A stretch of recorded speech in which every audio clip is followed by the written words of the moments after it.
Let's go. All right. Sorry. Sorry, not sorry. Destiny Slocum, Coach Scott Rink. All right. Well, great win, great atmosphere. Renee Carlson and the WNIT staff did a phenomenal job. All 4 games on the front end, communication just throughout, and they were first class. And so it's such a privilege to be a part of it. It was a first time, so it's strange to start this early with a tournament to play. You know, I looked at yesterday. Irvine won, DePaul, or not DePaul, but who was the other Pacific? team? Pacific with a big win over Drexel. You know, then we play DePaul, a ranked team, and then you play, you know, Missouri State, who should be a ranked team and will be. And was nothing but impressed by them today. Well coached. Mox does a great job. Awesome. I mean, first year opportunity for her, or first head coaching opportunity, and I couldn't be more impressed by the way they approach the game, the toughness that they play with, the confidence they play with, and then just a great scheme. I thought that everything they did made sense today. They made life hard on us, and made us really have to work, made us have to grow up on the fly. You know, and who we are as a competitive team is evolving like it does for everyone, and we moved the needle a bunch today in the way we competed. In that second half, we really had to elevate, and this team dug down and found a way to beat a very good team. And so I'm very impressed overall and really happy with our group, the way they responded to the challenge today. And, you know, if you say the preseason's about preparing for conference, I mean, we're way down the road. You want to throw the USA game in there with that. The experiences that we've had to this point are the toughest and most dynamic that I've had at this point of the year since I've been here. So really pleased and happy for our group. Mick and Destiny, this is 2 games in a row. You guys have been in a battle. Things may not be going your way, and you've gone on a run. You guys were down 8, came back to take the lead after the third. What have you guys learned about yourselves from those 2 maybe specific moments, how you were able to kind of battle through that and take advantage? I think it shows our resilience a little bit in terms of how if we get down a little bit, we're able to chip away and get back into the game. Defensively is where the shift in the game came. We changed momentum by shifting to that zone, and after that we were able to get into offensive flow, and Destiny hit a big 3 going into the fourth quarter to put us up 6. I think it comes with a little bit of maturity too, to realize when you're wrong and you have to step up and listen to the staff, and that you may not be giving 100% all the time. And I think that's what our team did when we went into halftime. Took the bad and tried to turn it into a good, and came out and gave it our all. Scott, I was kind of going to ask you that. You got down 8. What did you see as far as the defense that made you go to what you wanted to do with the zone? Is that something were you just trying something, or did you feel like that was something that was going to? Well, they were so comfortable. You know, I mean, that's what you look at. And I told the team in the first half, they were on pace for 80. You know, and I said, it's tough to win games at 80. In fact, I'm not really sure how. I mean, just to outscore people. That's not ever been our style. It's not been what our program's been built upon. We're usually one of the best defenses in the country, and we make people do what we want them to do, not just follow people around. And we were following them around. We've done that, though, to this point. I mean, we've given up some big numbers to some great players to this point in our season, and we were on pace for that again.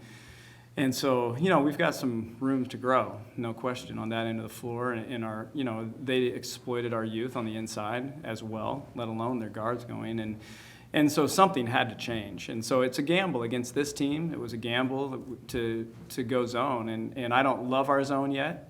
We haven't used it a lot, but it was what we needed to do in this game. We needed to take a chance and change momentum. And so when we went to that, it put them on their heels. I hadn't seen a stat sheet till I just sat down here.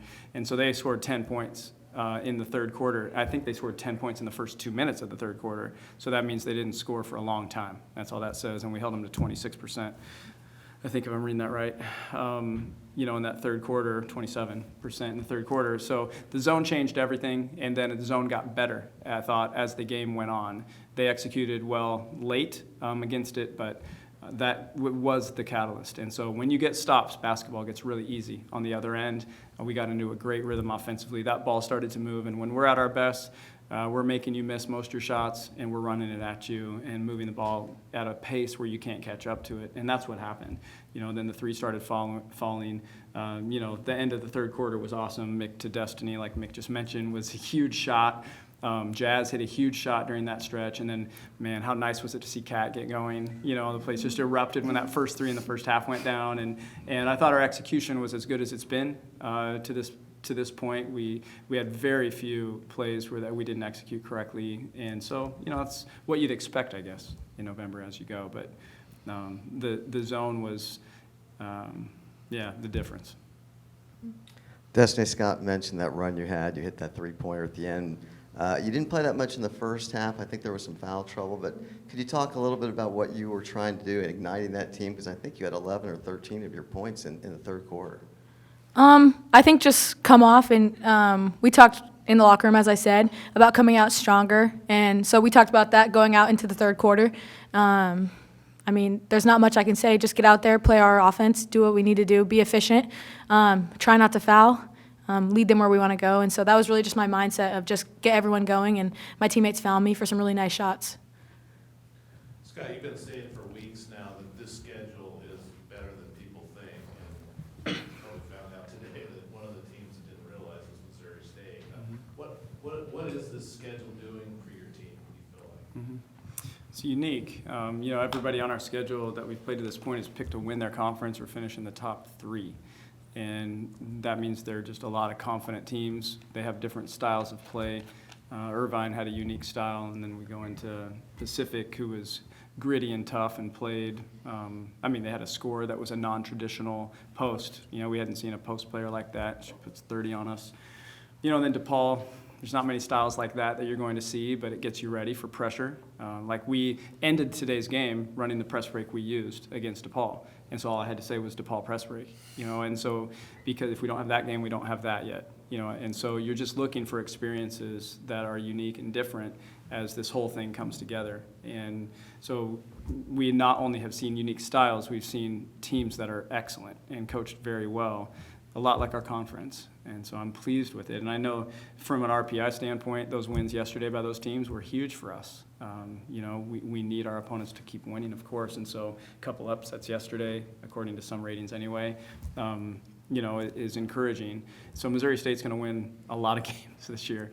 That's a heck of a team. And so, now we're looking at Southern Utah and then a trip to Miami. And Miami's a ranked team with a first-round draft pick, on their roster. And so it's not going to end here. It's going to continue. Scott mentioned it, Kat coming back, hitting 4 big threes. For you guys, how good is it for you to see her out there, and how much is she going to elevate what you guys are able to do? I know last year you guys, suffered without her. It was nice to have her back, and how big of a role is she going to play for you guys this year? I'm super happy to have Kat back. She brings so much energy, so much confidence to our team. How confident she is out there just spreads out to the rest of her teammates. She came in and hit a lot of big threes today and got us momentum when we really needed it. And I'm so happy because I've seen her get up in the morning to go do her rehab and her ups and downs throughout the process, but to have it come through in a game like this is huge. You good? It's awesome just to see her come back. I think we've all kind of seen her go through her ups and her downs with this process. It's not something easy, but to see her come back and not miss one step.